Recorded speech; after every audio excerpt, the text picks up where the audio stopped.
দেখেন ওর পাওয়ার কতটুকু আছে।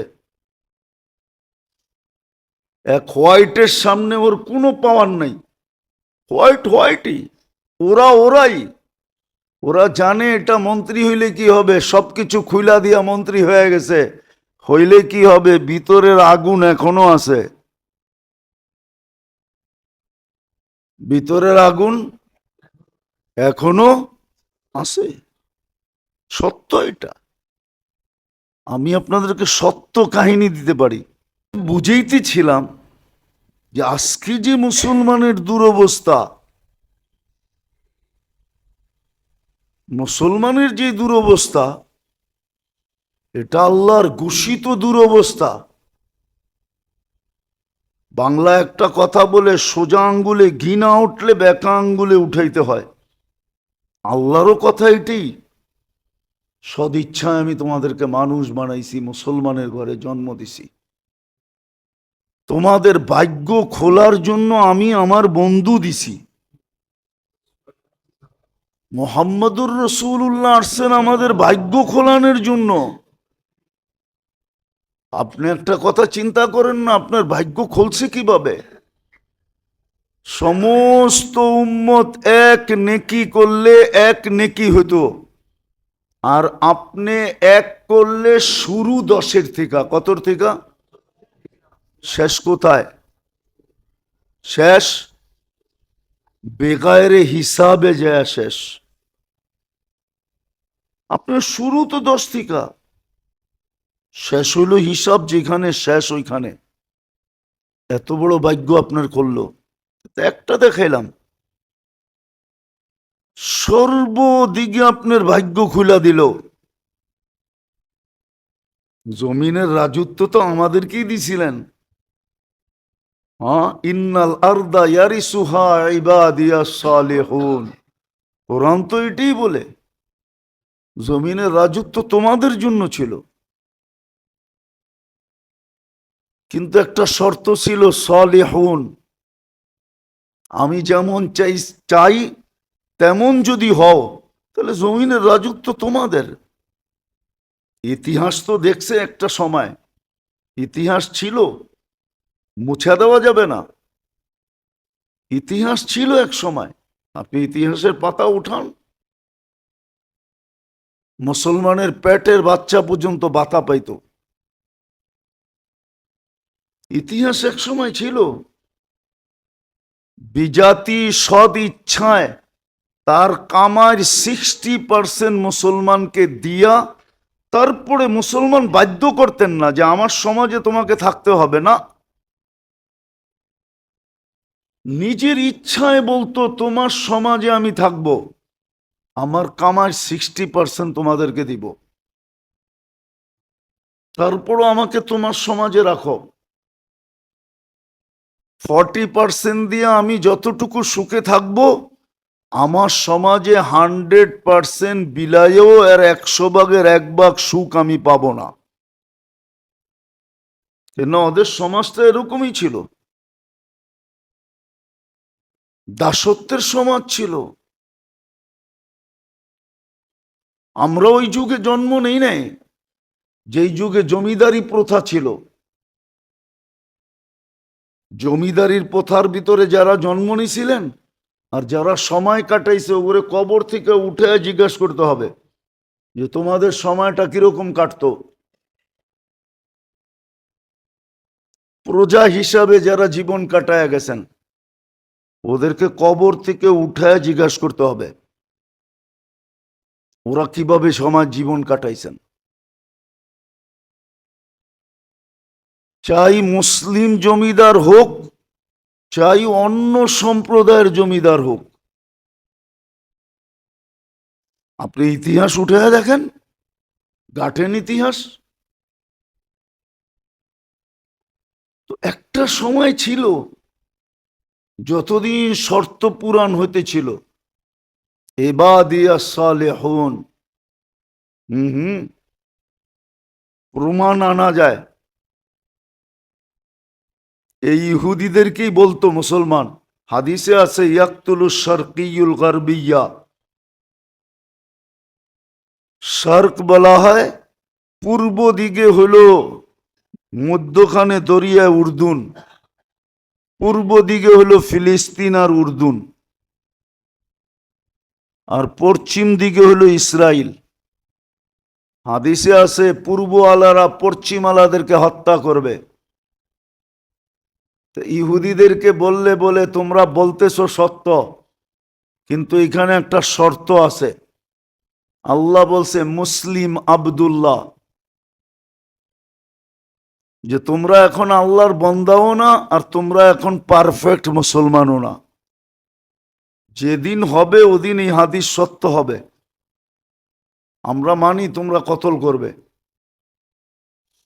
তখন ইহুদিরা সমস্ত জায়গায় আশ্রয় নিবে, আর সব জায়গার থেকে আওয়াজ আসবে, পাথরের থেকে আওয়াজ আসবে, ইয়া মুসলিম ইয়া আব্দুল্লাহ ওয়ারা ইহুদ, ও মুসলমান ও আল্লাহর বান্দা, আমার পিছে ইহুদি লুকায় আছে, ফাকতুলহু, তাকে কতল করো।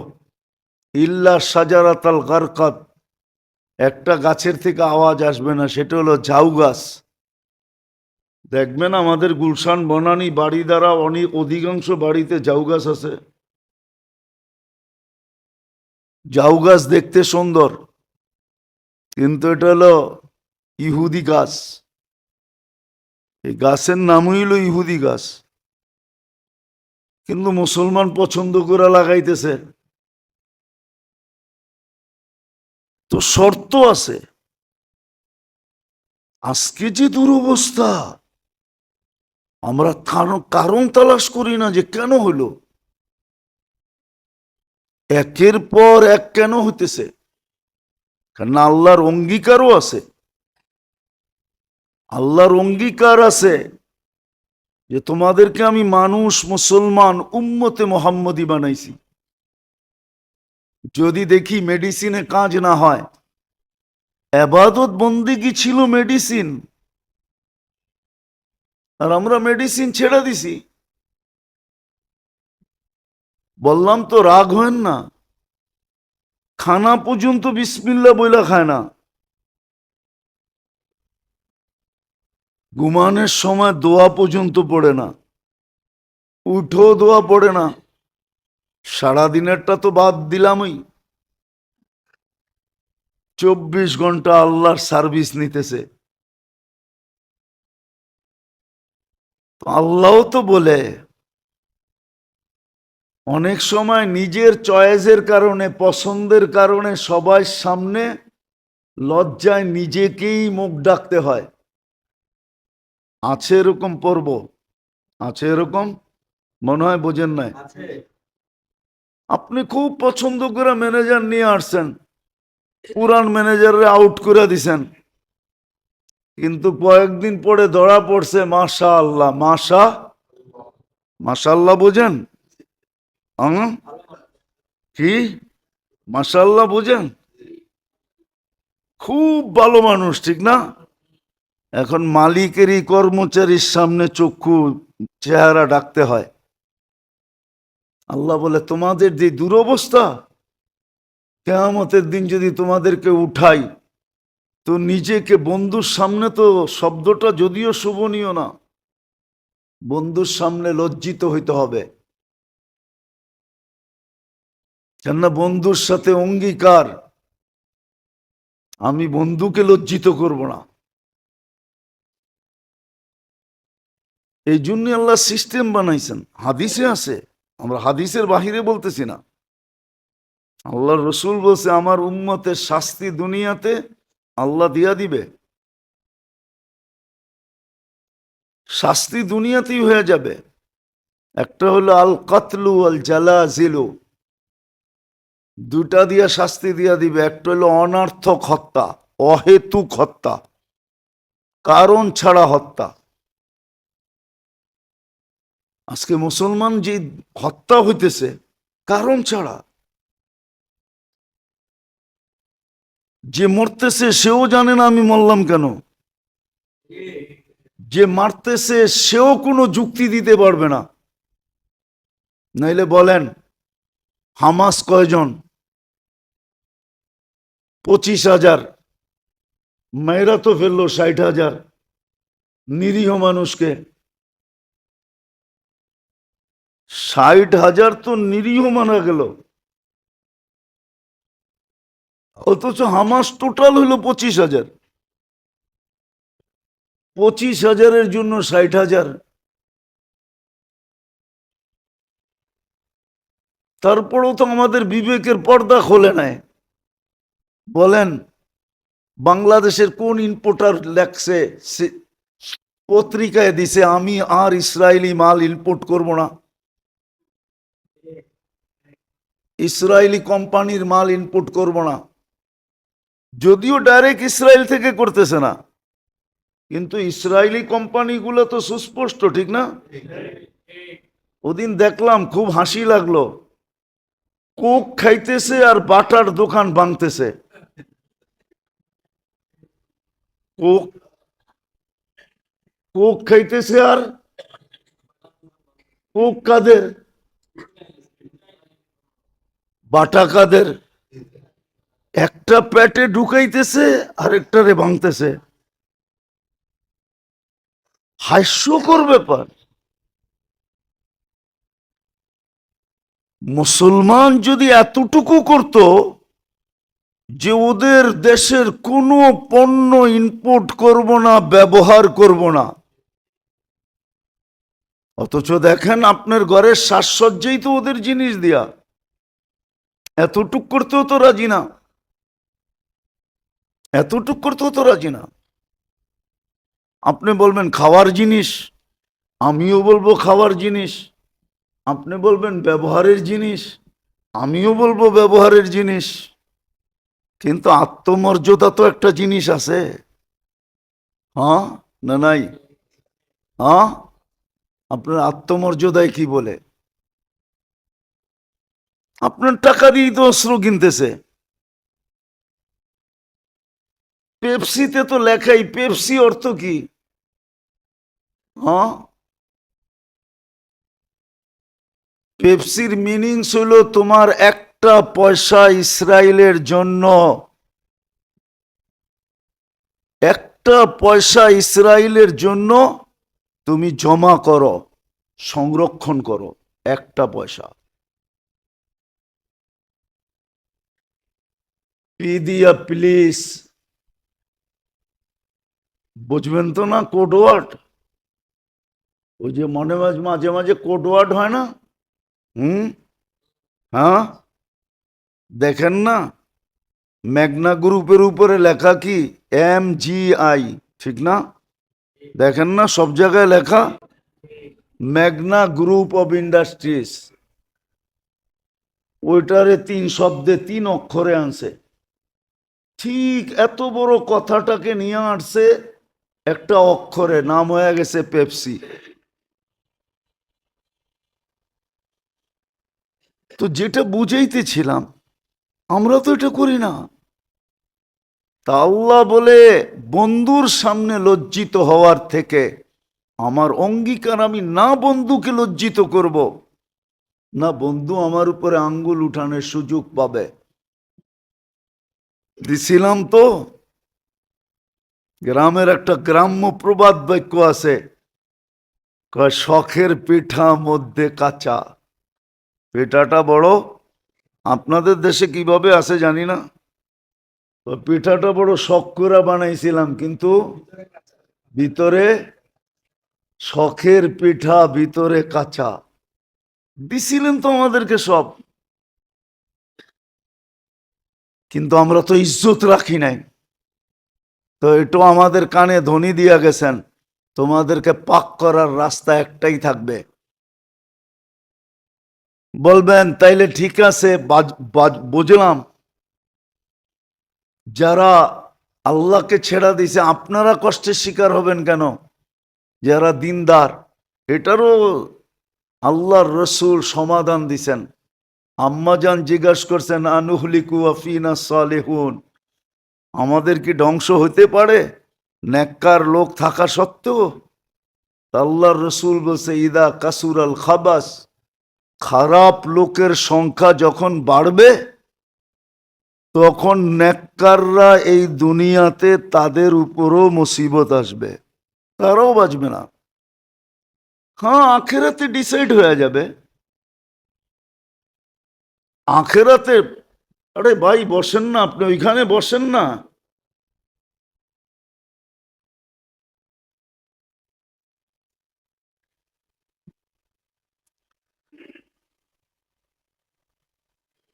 তো যেটা বুঝাইতেছিলাম, যেটা বুঝাইতেছিলাম যেটা বুঝাইতেছিলাম যে ভালো লোকেরা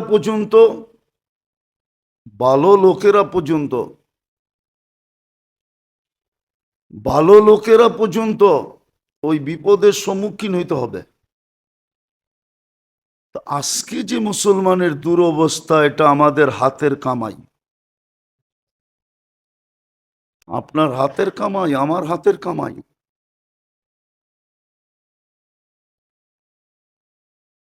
আপনার হাতের কামাই, আমার হাতের কামাই।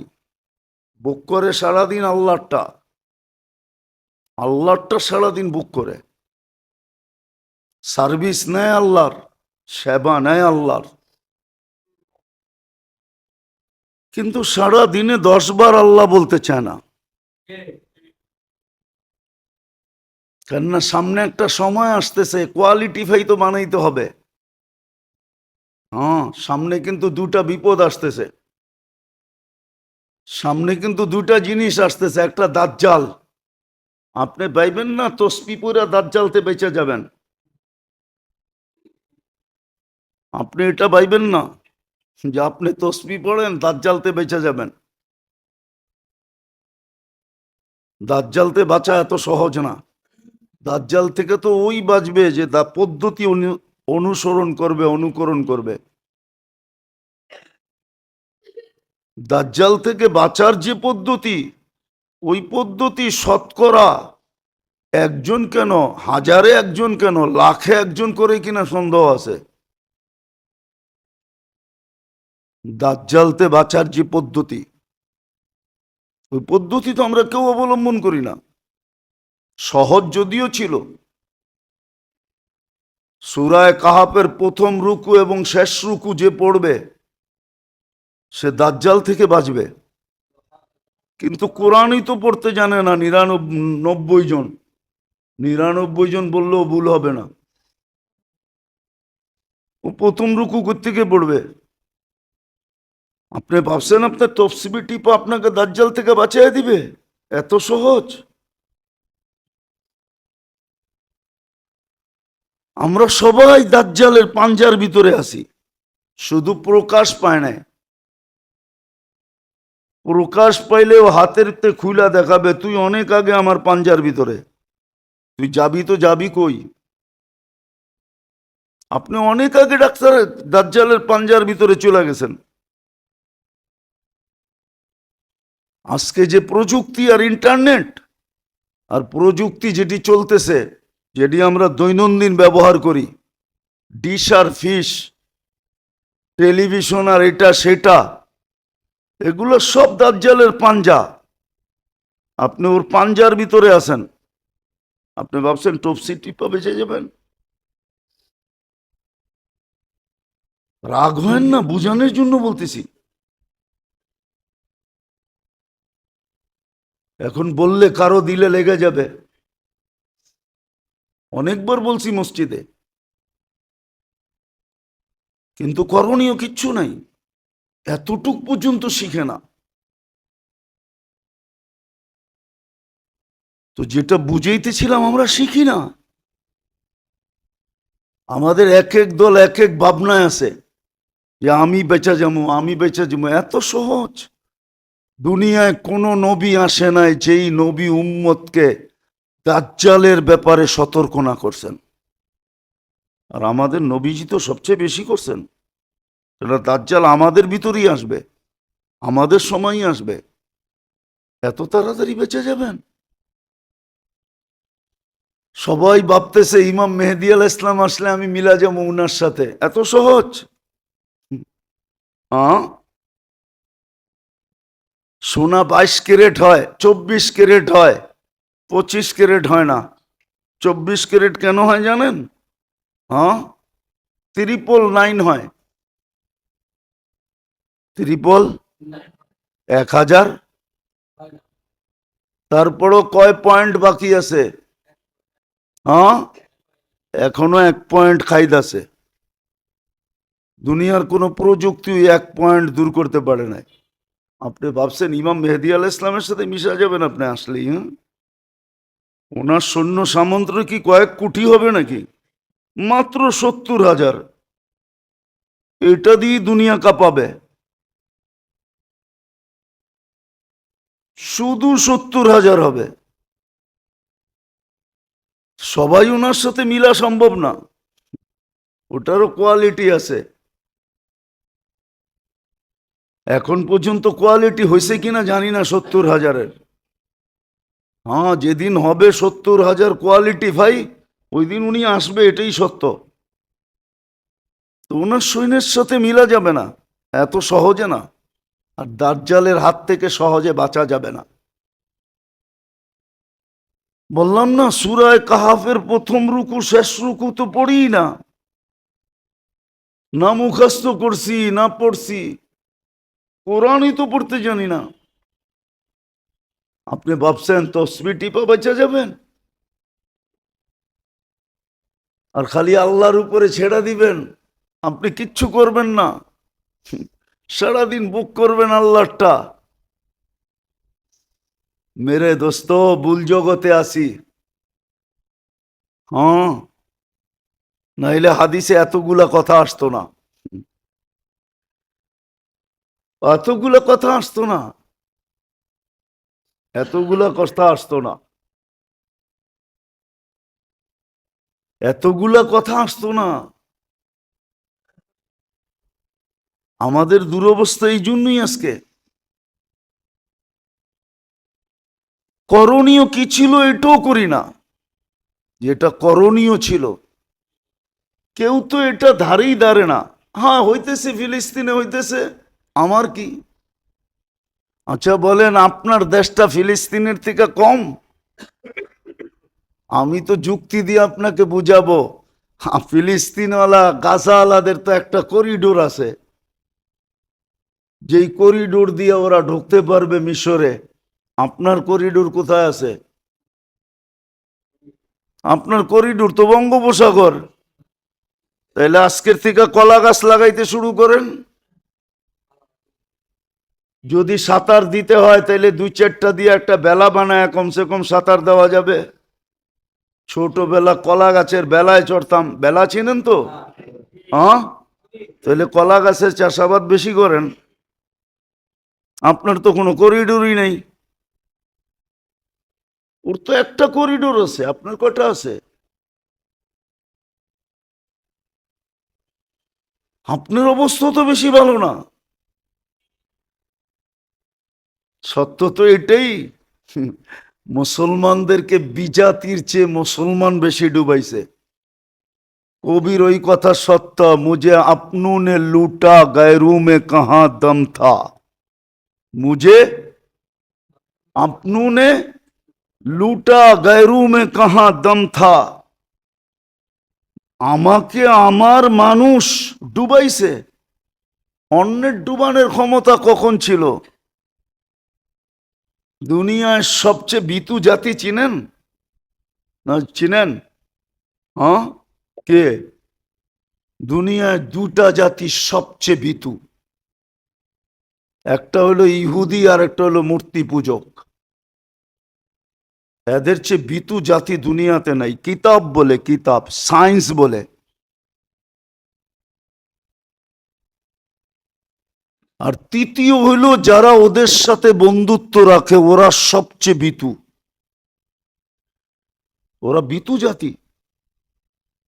এই 2 জাতি দুনিয়ার সবচেয়ে ভীতু। 2 জাতি সবচেয়ে ভীতু জাতি। যদি মল্লযুদ্ধের যুগ থাকতো, সামনাসামনি যুদ্ধের যুগ, তাহলে আপনি বুঝতে পারতেন কত ভীতু। এখন তো অস্ত্র দিয়া লড়তেছে, ঠিক না? হুম, অস্ত্র সরায়া দিয়া দেখেন কতটুক লড়ে। কতটুক লড়ে। তো যেটা বুঝাইতেছিলাম, মুঝে আপনুনে লুটা, আজকে মুসলমানের কারণে মুসলমানেরই দুরবস্থা, ওদের কারণে না। কবির কথাই সত্য, মুঝে আপনুনে লুটা গैरों में कहां दम था, मेरी किश्ती वहां डूबी जहां पानी कम था। আমার নৌকা ওইখানেই ডুবছে যেখানে ডুবার কথা না। আরেকটা আছে না, ইস ঘর কো আগ লাগি হ্যায় ইস ঘর কে চেরাগ সে, এই ঘরে আগুন লাগছে এই ঘরের আগুন দিয়েই। আমাদের কারণেই আমাদের দুরবস্থা, নাহলে আল্লাহ আমাদের দুরবস্থা চাপায়া দেন নাই। বোঝা গেল অপারেশন চলতেছে, আর যদি তা না হইতো, জুলুম যদি হইতো, বাস্তবিকই যদি কিছু হইতো, তাহলে আজকে ১.৫ বছরে সাহায্যের চিহ্ন কখনো না কখনো দেখা যাইত। সাহায্যের কোনো চিহ্ন তো দেখা যাইতেছে না, সাহায্যের চিহ্ন তো দেখা যাইতেছে না। আপনি বলবেন আফগানিস্তান জিতা গেছে, আরে এখন জিতলেই কি আছে, জিরু বানায় তো হাতে উঠে দিছে, ঠিক না? কি জিরু বানায় তো উঠে দিছে, ঠিক না? এখন বললে তো মিডিয়ায় চলে যাবে, বলাও তো যাবে না। ইতিহাস তো আমরা জানি, কেননা ইতিহাস পড়ি বিদায় জানি, বলাও তো যাবে না। শুধু এতটুক ইশারায় বলতেছি। হ্যাঁ, এখন কিন্তু বিশ্বাস করা অনেক কঠিন, বিশ্বাস করা। টুপি দেখবেন, জুব্বা দেখবেন, দাড়ি দেখবেন, তসবি দেখবেন, কিন্তু ভিতরে ভিতরে দেখবেন ওর নেফাক আছে, ও মুনাফেক, ও আপনারই বিরুদ্ধে, আমারই বিরুদ্ধে। বুঝা খুব মুশকিল এখন। তাহলে পাকিস্তান আমলে আপনাদেরকে আমি বলতেছি, যেই কাঁচা টাকা ছিল, 1 টাকার যে কয়েনটা ছিল, ওটা 100% রূপা ছিল। কি আছে আপনার কাছে? 2-1টা নিয়ে আসেন, আমি কিনবো। 1 টাকারটা 2000 টাকা দিয়ে কিনবো, ক্যাশ, কচকইচা নোট দিমু একবারে। ওই কাঁচা টাকা কোথায় গেছে? কে নিয়ে গেছে? ট্রেন বইড়া,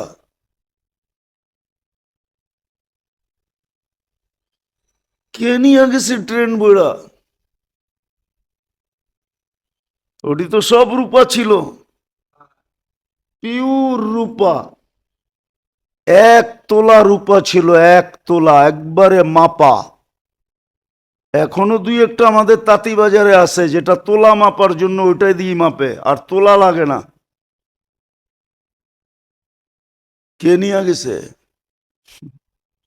খালি ছিল না, আপনাকে খালি কইরা দিছে। আর বললাম না আগে, এতটুকুই বললাম, इस घर को आग लगी है इस घर के चिराग से। এই জন্যই আল্লাহ আমাদেরকে শিক্ষা দিছিলেন যে মুসিবত যখন আসে, অন্যের কথা বাদ দিয়া তোমরা, যাদেরকে আমি সদিচ্ছায় মুসলমানের ঘরে অস্তিত্ব দিছি, উম্মতে মুহাম্মদী বানাইছি তোমার বেনিফিটের জন্য, তুমি লাভবান হবে এই জন্য, চির জান্নাত পাবে এই জন্য। মুসিবত আসতে দেরি, চিৎকার দিয়ে আমার দিকে ফিরতে দেরি করো না। যেরকম বাচ্চা যেরকম বিপদ দেখলে মা বইলা চিৎকার দেয়, বাবা বইলা চিৎকার দেয়, আল্লাহ শিক্ষা দিছিলেন বিপদ দেখলে আমাকে ডাইকো। ইদা আসাবাতহুম মুসিবাতুন ক্বালু ইন্না লিল্লাহ, আল্লাহর দিকে ফিরা উচিত ছিল। এখনো অপেক্ষা আছে আল্লাহ, নাহলে হাদিসে কুদসি কেন আসতো? আহলু মাসিয়াতি লা আকনুতুহুম মির রাহমাতি। যেমন আপনারা বুঝবেন না, হয়তো কোনো যুবক বুঝলে বুঝতে পারে, কারো মোবাইলে এখনো মেসেজ আছে, আমি মরণ পর্যন্ত তোর অপেক্ষায় থাকবো, মনে হয় বোঝেন নাই। হুম, আল্লাহ বলে কণ্ঠনালীতে রু আসার পূর্ব মুহূর্ত পর্যন্ত আমি মুসলমান তোর অপেক্ষায় থাকবো।